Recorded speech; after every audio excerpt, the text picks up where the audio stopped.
like the historical event?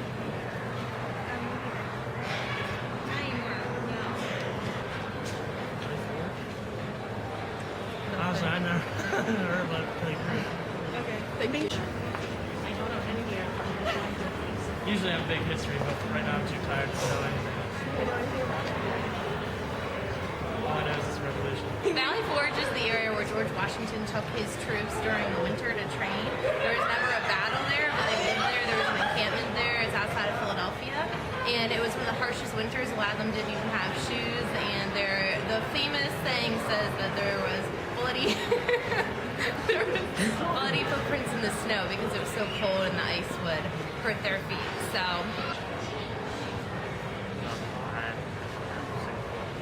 I've heard of it. About Valley Forge?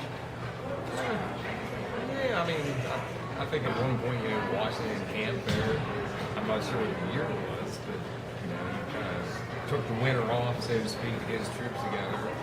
And, I think there was like some spring offensive, they went in and defeated some Haitian, German, I guess, mercenaries, whatever the British hired or something. But I think it was somewhat a pivotal point in the Revolutionary War. I don't know exactly how, from just watching History Channel.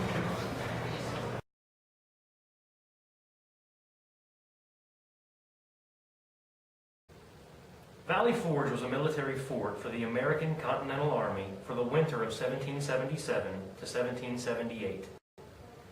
It was the beginning of the Revolutionary War. The British had taken Philadelphia, and George Washington began looking for a safe place for his troops to survive the coming winter.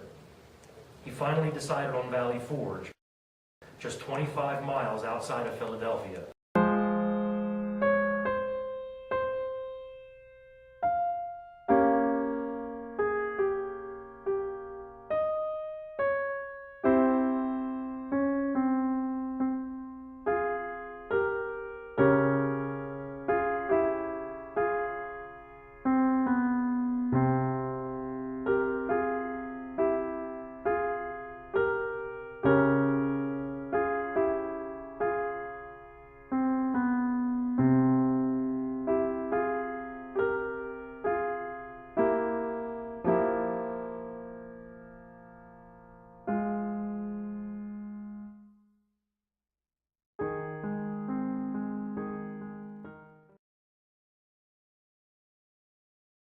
Close enough to keep an eye on the British, but far away enough to know when an attack was coming. Within days, the first huts, just 14 by 16 feet, began going up across the valley, despite the fact that the army only possessed one dull axe. Unfortunately, the brutal Pennsylvania winter offered no solace to the weary soldiers. Already half naked and without shoes, the men were now cramped in close conditions with a diet that mostly consisted of fire cakes, mere water mixed with flour.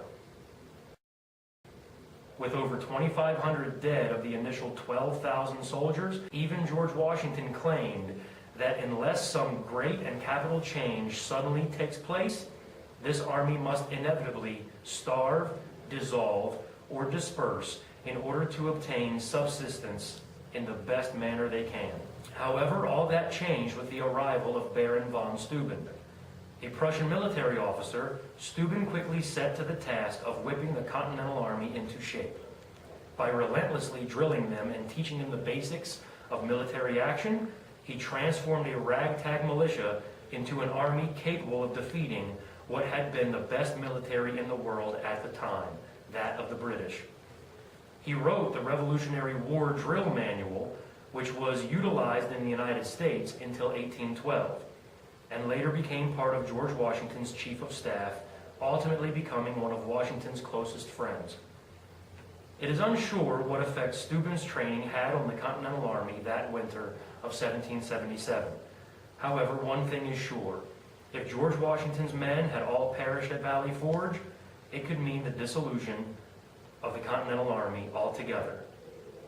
After a series of humiliating losses, it would not be unacceptable for the American rebels to surrender, but that did not happen. The Continental Army came back stronger than ever and ultimately defeated the British, leading to the end of the Revolutionary War and the formation of a new state, the United States of America.